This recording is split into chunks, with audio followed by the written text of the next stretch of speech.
Welcome to In the Lighthouse, your safe harbor from the storm, with your host, the Lighthouse Keeper, Daphne Collins.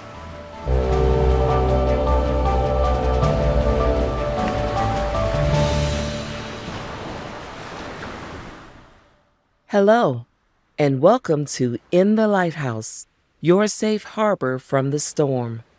This is Daphne Collins, your Lighthouse Keeper and host for our time together.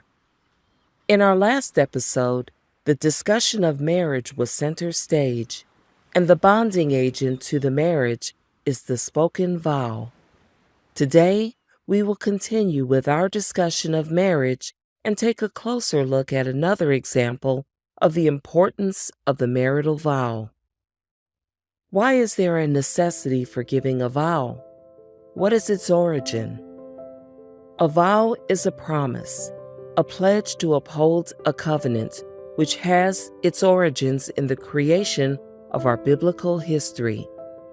Indeed, the first covenant of humanity with God was marriage. The ancient feudal understanding of this type of relationship is that it depicts the vow made by the vassal or servant to the suzerain or lord in exchange for his protection. When a man and woman marry, by faith, they enter into a covenant with God as one flesh and hold to Christ as the center of their marital lives in fellowship with the church. In so doing, the foundation upon which they build their marriage and how it will stand by faith is a godly one. When the storms come, and they will, this godly foundation will withstand the challenges from all sides. Many couples have recited their vows in the presence of family and friends and made a promise to support one another in all situations and not to forsake their partner if the going gets tough. This is a strong promise and one that God will judge according to its veracity. This episode is entitled In Sickness and in Health, and our guests here in the Lighthouse are Alan and Janet, a couple who have weathered the storms of life together through all manner of turbulence. Promises made and kept by a trustworthy partner are those that are highly valued. They supply comfort to the suffering soul, knowing that as the dawn breaks, their morning star is still with them. When a debilitating illness affects the family, how will God show His glory?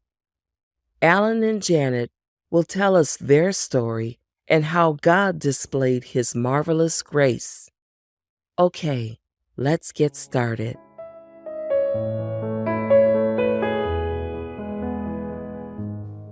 Genesis 2, verse 24 says, "For this reason, a man shall leave his father and mother, and be joined to his wife, and they shall become one flesh," to demonstrate the ordinance set forth in the marriage covenant made before God.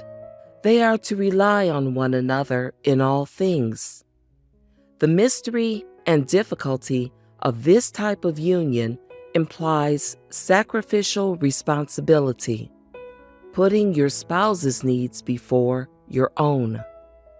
The Apostle Paul exhorts men, "Husbands, love your wives as Christ loved the church and gave himself up for her." In the same way, husbands should love their wives as their own bodies. He who loves his wife loves himself.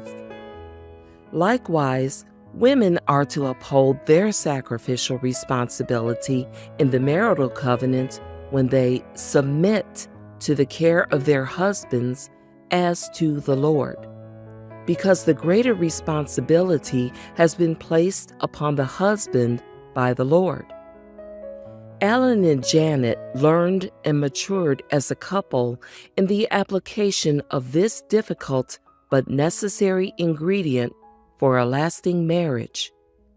The testing of a bonded relationship amid the turbulence of sustained illness can have devastating effects if it is not grounded in faith. We will now hear how Alan and Janet have remained grounded in their love for one another in sickness and in health. Some parts of what is spoken may not be suitable for certain audiences.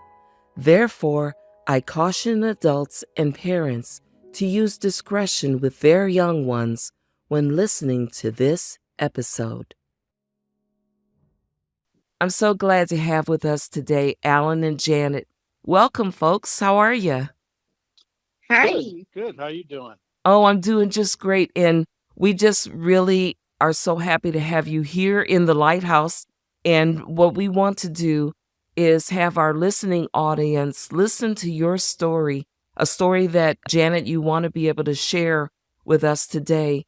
And this is concerning something that could be near and dear to the hearts of many people, and that is addiction.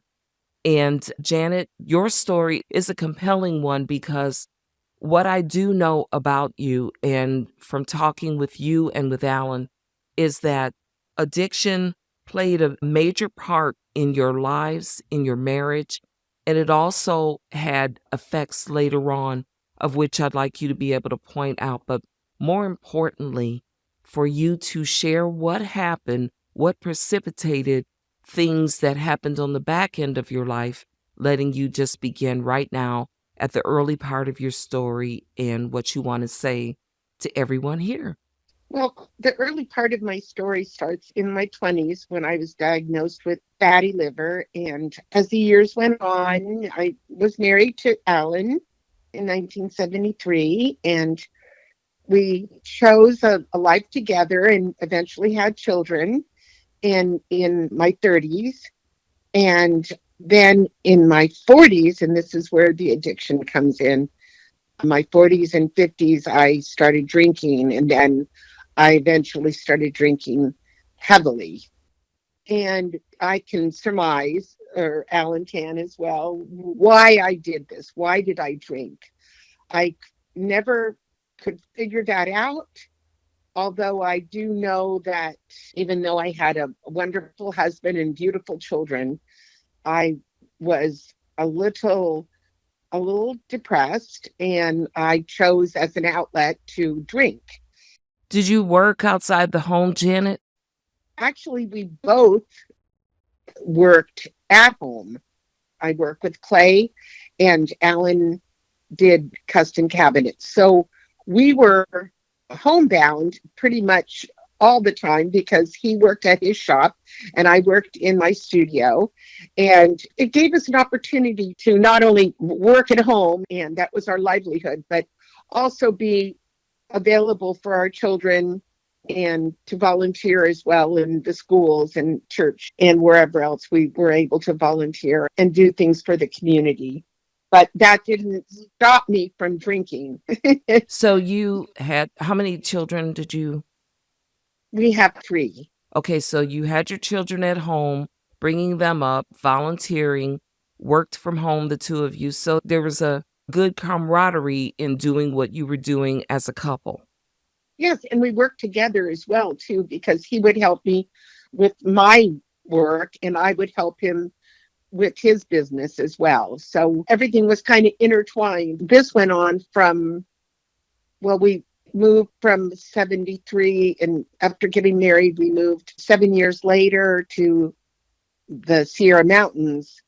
And we were a little bit isolated as well. We lived in a little teeny, it's not even a town, it was a community. Yeah. I think there was a total of maybe 60 homes, and that was it. Okay, so your community was very small and you were somewhat isolated. And during this particular time of the move, you were also drinking heavily. Were you a closet drinker? Did you and Alan drink together? You know, Daphne, the funny thing is that, I look back now and I think neither one of us, in my opinion, were like out of control drinkers. I mean, we had we both drank, and I think it just kind of developed into a habit. We never went to bars. Yeah, We never went out like that, like socially, because we were busy raising our family and working. right. We were working all the time, and then after work in the evening, I drank beer. Janet would drink some wine, and really thought nothing of it, in my opinion. So when she finally was so sick, it was like a shock. What do you mean her liver's failing? When I was informed, it was acute. And when I went to the doctors that day, it was a little bit of a shock because they said I was in fourth stage liver failure. And like, what is that? What I had no idea the consequences. I had no idea what was going to happen in the future. I had no idea this meant basically I'm dying.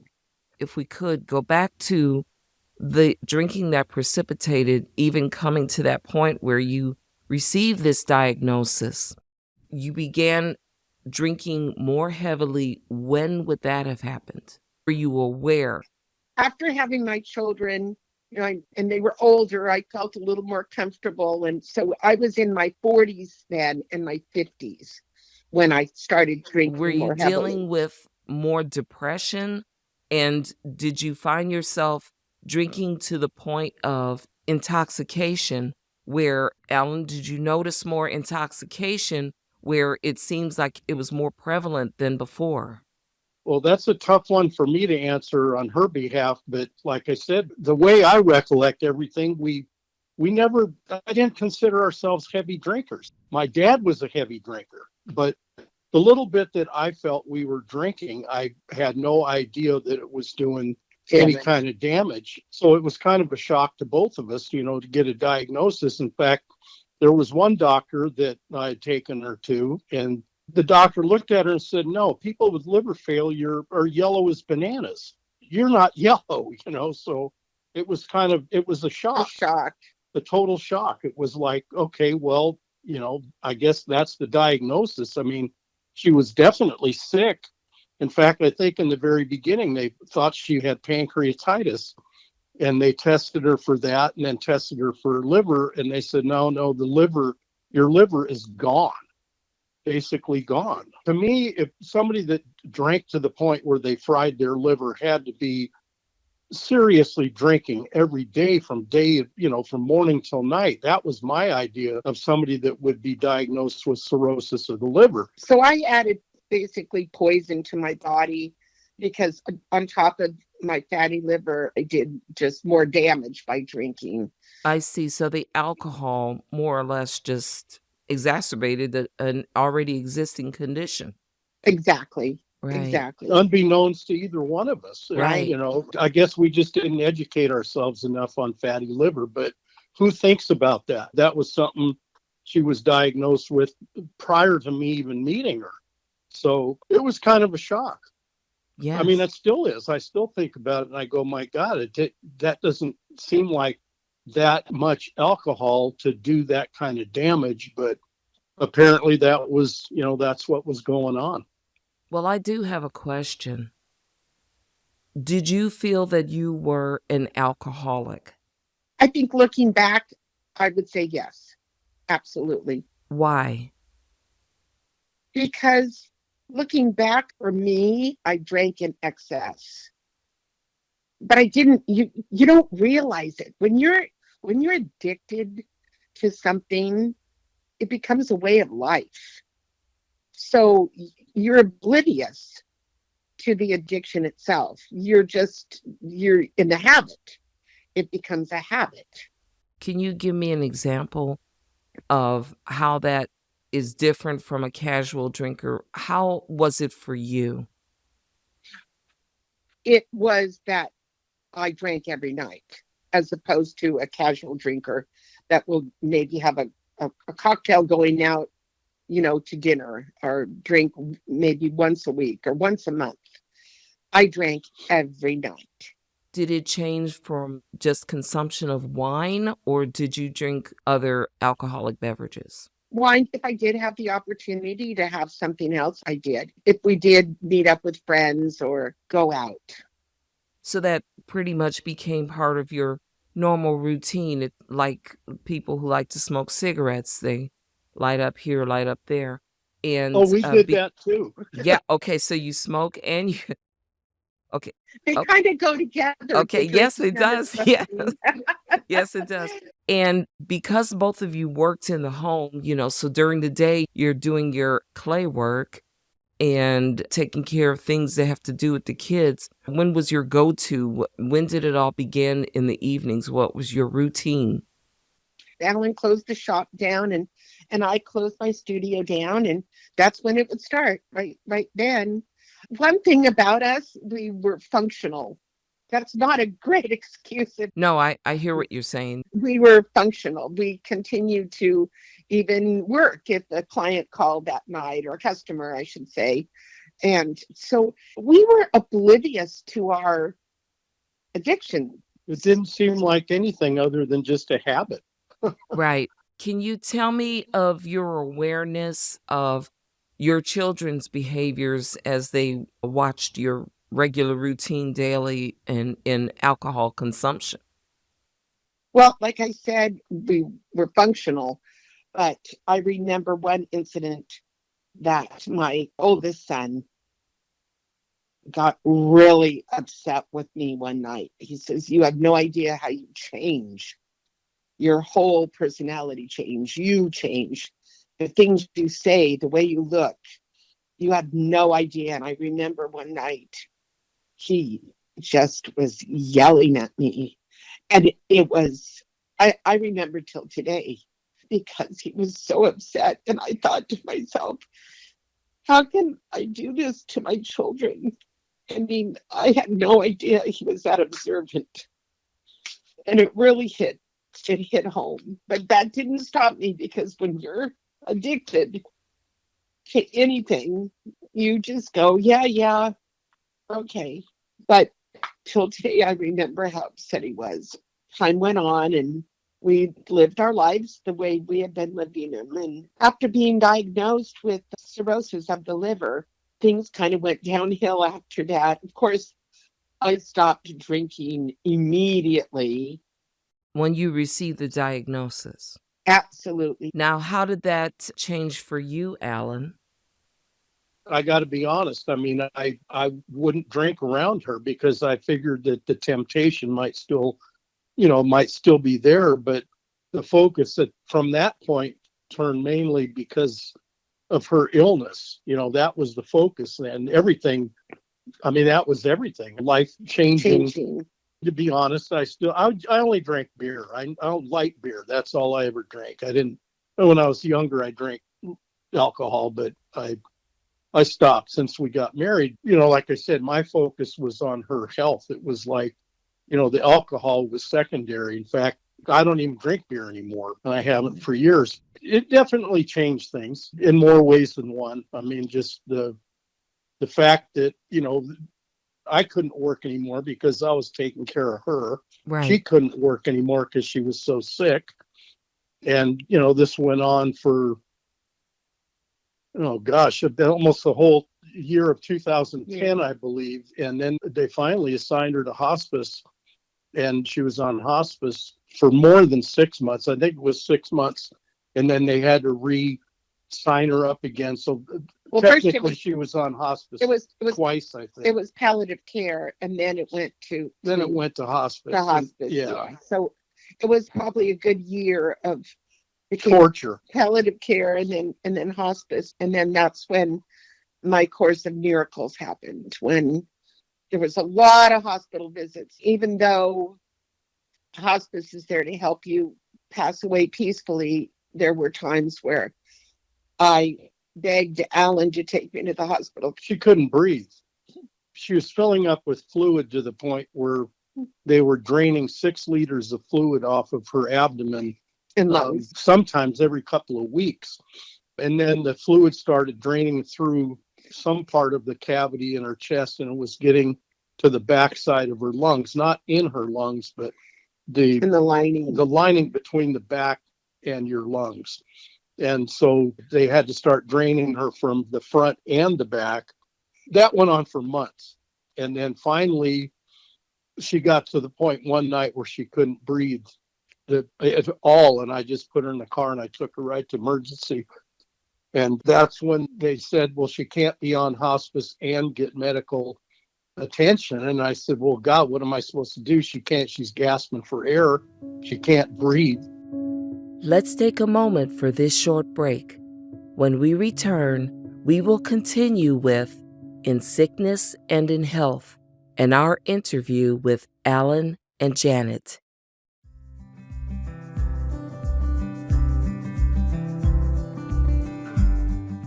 Did you know there is no salvation without the preaching of Bible doctrine? No one can believe on Jesus Christ until they have heard and believed the truth about him. However, saving faith and eternal life are much more than a mere head knowledge of Bible doctrine. You see, doctrine knows that all men are sinful. Saving faith believes that I am a sinner, the chief of sinners, in fact. Doctrine knows that God elected a people to salvation. Saving faith believes that my only hope of salvation is that God chose me, because left to myself, I would never have chosen him. Doctrine knows that Christ died for sinners. Saving faith believes that the only way the sin of a sinner like me could be forgiven is if Christ died for me. Doctrine knows that life is in Christ. Saving faith believes that Christ is my life. Praise the Lord. Beloved, in 1 Timothy 4:6 and Titus 1:9, Paul instructed Timothy, nourish your soul in sound doctrine and hold fast to it. How do we do this? By reading and studying God's Word and by learning from preachers who teach verse by verse from the Bible. Why is this important? Because only in these teachings is where saving faith comes from. You cannot come to the knowledge of Jesus Christ anywhere else or by any other means. Boy, I need sound doctrine in my life. How about you? Dear Lord, give us not head knowledge, but heart knowledge, so that we will believe what sound doctrine teaches us, in order that we may embrace and experience saving faith in your precious Son. This is Lane Wilder for Carry the Light Ministries, bringing you insights from an elder.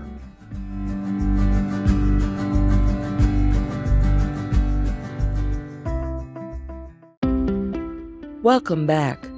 We will now continue to the conclusion of In Sickness and in Health and our interview with Alan and Janet. We lived in an area where the closest medical facility was over an hour away. And it wasn't just on a freeway, it was through mountainous roads. So it was difficult to get to the hospital and, anything less than hour plus. From that point, it was one of those things where everything lined up perfect. There was a traveling doctor. Here, you talk from. Oh, honey. Sorry, when you think back about the miracle, it was just, like I said, a course of miracles. And as Alan was saying, there was a traveling doctor that came through town in this little hospital that he took me to an hour away. And he said, what are you doing here? And I said, I'm dying. And I couldn't understand what he was saying because she was too sick. She was basically like just a shell laying in a bed. I mean, she couldn't communicate. She couldn't remember anything. I was there at the hospital and I left to go get lunch. And he happened by her room and he said, where's this lady's, caregiver or husband or anybody? And they said, well, he just left to go get lunch. He'll be right back. He said, well, when he comes back, here's a phone number to call. Have him call me. And so I did. And he said, what's your wife doing here? And I said, well, she's sick. And he said, well, nobody here can help her. She needs to be in a transplant hospital in San Francisco. So that's where the whole thing started. He gave me a phone number to call, and he said, call this number. And he said, don't give up. He said, you're going to have a hard time getting through. He said, it's not easy to get to that point, but It takes months. I got on the phone, went home, got on the phone, and I spent literally 2 days back and forth with people in San Francisco. And he got me an appointment. Yeah, got her an appointment. Sorry, we're both a little No, keep teary-eyed going. because Absolutely. we're so humbled by the gift I was given that it's really hard to talk about at times because we're so blessed and we're so thankful. And so we're both a little choked up, even 12 years later. Well, just to recap again, making sure I understand. Here you are in hospice care in one Yeah. area in a small hospital in the middle of nowhere. Yeah. A doctor shows up out of nowhere. Yeah. And he asks, why are you there? Why aren't you in San Francisco in a transplant hospital, a facility that could change your life? And you can barely answer because, as Alan has already indicated, you're but a shell of yourself. And so he gives his number and says, don't give up. Call this number. And Alan, he's now on a crusade to call and make an appointment. And here's where you are. You end up in San Francisco.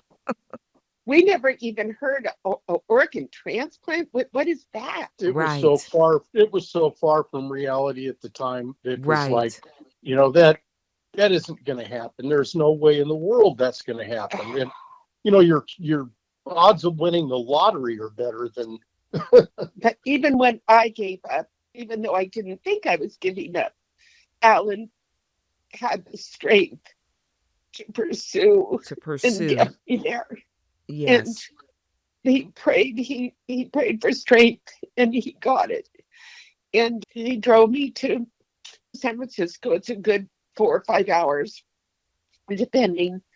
And I'm in a wheelchair on oxygen, and he takes me into my hepatologist. Hepatology, yeah. And a wonderful doctor, and she said, she's too far gone. We can't do anything for her. But we need to keep her overnight because you can't take her home. She'll die in the car. Well, that was October of 2010. And so this continued. We can't send her home with you because she's too sick and she may die in the car. So they kept me another day. And another day, and then they kept me another month, and then they kept me another month. And Alan would go back and forth because he needed to work. We needed to, we had obligations, still with our businesses. And so come that following January 2011, that's when my miracle happened, and I was able to receive the gift of life, a liver and kidney organ transplant. So you had 2 organs transplanted into your body. Yes. And what happened was when I was on hospice, my liver was gone. So my kidneys were trying so hard to filter what my liver couldn't. So that's the reason why I needed to get a kidney. I would swell up really bad. So hospice would give me Lasix, right? Yeah, well, different diuretics. Yeah. And it literally fried her kidneys. Her kidneys were fine prior to the liver failure. There was nothing wrong with her kidneys. But let me just back up a second, Daphne. There's one thing that Janet didn't kind of touch on, and it was when she first went to the hospital in San Francisco. CPMC is the hospital. When I first brought her in, the doctors that checked her out said that she's too far gone, but they said in all fairness, let's keep her and see if we can tune her up enough to get her on the transplant list. That's how she ended up in the hospital, and whatever treatments they were doing for her kind of, I don't want to say stabilized her, but helped her a little bit. And every day it was a little bit more. They did dialysis with her in the hospital. I was on dialysis 24/7 toward the end. Yeah, they had her in intensive care, I think, for I think it was the last 2 or 3 weeks that she was there. And then her main doctor was there one day when I was there. And I said, what are we looking at here? They said, well, hate to say it, but she's got about 24 to 48 hours. And if we can't find a suitable donor, it's game over. So that was, that really hit home. But in fact, I left the hospital to go back home.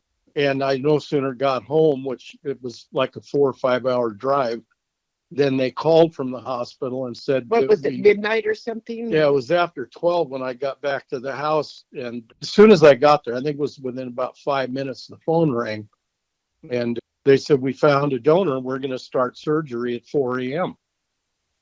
So I grabbed... they all got in the car. Got the kids, went back in the car, went back to San Francisco, and we got back there, I think, around 4:30 in the morning. And they started the surgery, and that was, I think it was 10 to 12 hours is what the surgery was. And she ended up spending, well, let's see, that was January, beginning of January. I think it was March or April when she finally got to come home.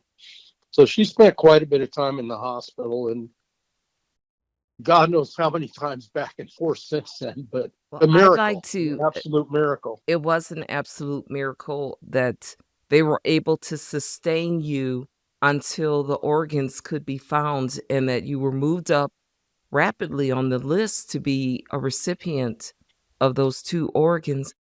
I went from a list of 3,000 to number 1 within a day. Wow. I feel really bad for the doctors because they're the ones that have to decide who gets the liver and who doesn't. And that to me is I couldn't imagine what they go through. But it's all done on scores. It's called a MELD score. And you got to get to the point where your score is high enough. You have to be well enough to sick enough to get the organ and well enough to take the surgery. It's a real short window. It's only a matter of hours in that window. And she was just, like I said, a miracle. It was an absolute miracle that everything fell into lined place. Up perfectly. Mm-hmm. That would be a miracle. Only God could make things like this happen. I wanted to ask you, because earlier, Janet, you were speaking of your son's declaration of what you looked like while you were drinking, and they would have gone through all of this with the 2 of you, hearing about your diagnosis, participating with you in those journeys, those trips up to San Francisco. How were they through this, Alan? I know, Janet, you were going through it, but Alan, you would have had to see how your children reacted and how they behaved during these situations. The consequence of decades earlier of drinking led to something which led to something else, and a miracle occurred. And they're seeing all this going about in your family. You guys are all in this together. How did that look? Everyone was pulling for her. I didn't see anything like animosity or whatever, well, you brought this on yourself type of thing or whatever. I didn't see that in the kids, and I certainly didn't feel it. It was, it was one of those things where it was, I think, a surprise to everybody. I do think that my one son that was upset with me that time when he was, yelling, and I think at first it was sad for everybody because I was dying, but I think at first he was a little hesitant when he would come to visit. You kind of got yourself into this kind of thing, but that was just my take. Right. But here now we live with them. Everything's fine. Everything's wonderful now. It was reaping the consequences of your mistakes. And, in my case, addiction of drinking. You don't stop thinking about what you've done in the past. You don't. And you also feel so blessed that you are saved that you want to do something for others and give to others. Yes. And my life was saved. I don't think I can ever give back what I've been given. I try to, through groups I belong to, help others, whether it's emotionally, help them financially, or guiding them through the different phases. And then every time in my groups that I hear someone has passed, or they didn't get their liver or their kidney or their heart or their lungs or whatever they need, every time I hear that someone has passed, that we've shared years together, talking, that just reinforces how blessed I am. And you just want to do more, because receiving a miracle like this is overwhelming.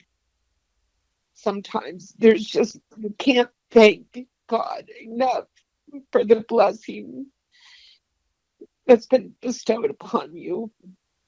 Janet, what do you say to the families who, like your own, what do you say to them as they're going through this difficult period? Let's say they're dealing on the end of the addiction side. They're not at a point where things have all shut down, but they're trying to understand.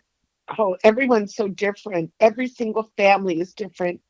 Every dynamic in that family is different. I actually belong to a group where there's no judgment at all. I mean, I belong to a lot of liver and kidney groups. Yes. And other organ transplant groups, but this one is no judgment. And there are a lot of people in that one group, they still drink, or in the past they've done drugs. And every day is a miracle for some, and other days people are crying and upset because they just can't shake their addiction. We're just humans, and in our best way, I think about something before I type it or say it, and I just have to have the compassion for them that my family had for me. And I've been so blessed that my family stuck it out with me, and when I lost faith, they had it, and it carried me through it all. That is beautiful. Alan, I have one final question, and I'd like you to answer. This is concerning the spouse of someone going through these challenging times. You were with Janet through all of this, and you are still with Janet through it all. How do you encourage the spouse of or someone who's significant to the person that they're with to make it through this, that they could see through this? Oh boy, that's a tough one. I guess it just depends on the bond that they have with their spouse. That's the only thing I could say. I took my vows very seriously. I would have never left.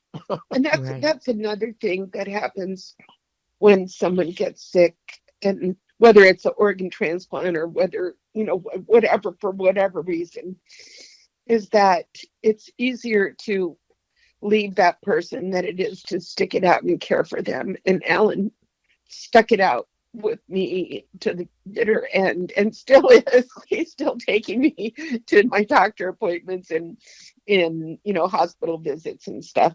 And we try to help those people that their spouses or their better halves have not so better, have left them. Right. Because they're not equipped, they're not strong enough. I don't want to say they're not strong enough. That's judging. Well, I look at it as like, how would I feel if I was the one that was sick and my wife left me? That's something I couldn't live with. I could, the guilt of leaving would eat me up. I couldn't do it. But there's people that, I guess it's just, to me, it depends on the strength of your bond. But not just spouses, or not just that are have some, boyfriends or girlfriends or whatever, a significant other. Not just that, it's families Family that as are well. torn apart Yes. through, situations of ill health, and because people, they don't necessarily know how to handle it. And thank goodness Alan knew how to handle it. Well, it's something you can't really study But for. No, it's yeah, not. And another very important component in that is faith. Where you are in your faith, the two of you witnessed the miracle happening. And you can't deny that it happened because it happened to you. You're still here to tell your story, and others will be blessed because hearing a story of overcoming, and a very important part of this story is the fact that the two of you, Alan stuck with you by your side and is still with you even to this day. That's what a true marriage is. It's a partnership. It's living through life with that partner, that they're not alone in this, and that the family stayed with you. You guys are, as a family, are stronger. All this has made you stronger as a family, and it is so beautiful. we are. And I'd like to add that, we didn't do this on our own just as a family. Alan prayed for strength Exactly. that he could get through this. Yes. Because I lost my strength in being so ill. Yes. And I couldn't even think clearly, let alone pray. But he never stopped praying, ever. And that's what kept him strong, to keep the family going and keep me going.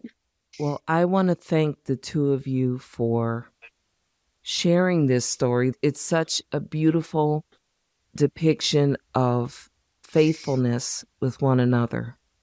Through the thick and thin, the vow is made at the marriage at the altar in front of witnesses. And Alan has already shown the two of you together that you're yoked in such a way where you won't give up on one another, even through the most difficult times, even when it's life or death.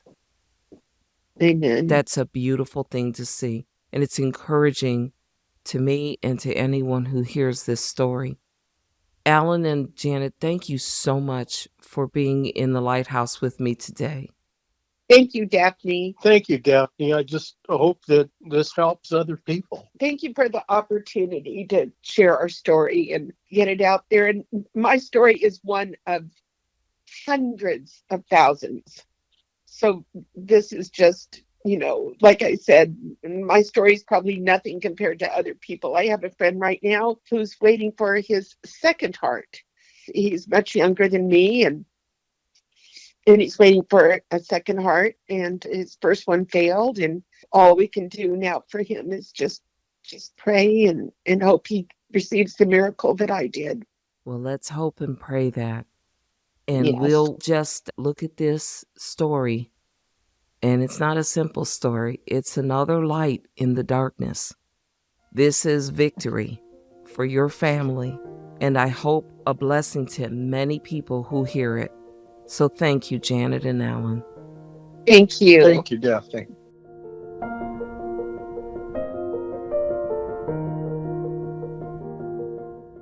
Thank you for joining me today here in the Lighthouse. I want to especially thank our wonderful friends, Alan and Janet, for sharing their compelling story of God's abiding grace over alcohol addiction, leading up to a life-altering illness, only to come to the jewel of their journey together, a miracle, the gift of life. Their story reminds us that we are not alone. When we pray to God for strength and belief, we enter a place of the unknown with a glimmer of hope to sustain us. God hears us, and by the riches of His sovereign glory, supplies our needs. Janet and Alan are first-hand witnesses to God's abiding grace and miraculous provision. They are grateful recipients and confessors of His glory. What a beautiful gift of love to a couple who honored their covenant with their God and to one another. We hope you enjoyed listening to this episode. Please let us know your thoughts by emailing us at thelighthouse@carrythelightministries.com or leaving a comment below. Transcripts and information for this and all future episodes can be found in our show notes on our website at www.carrythelightministries.com. Before you leave, don't forget to hit that subscribe button and like us to give this ministry a boost in the algorithms.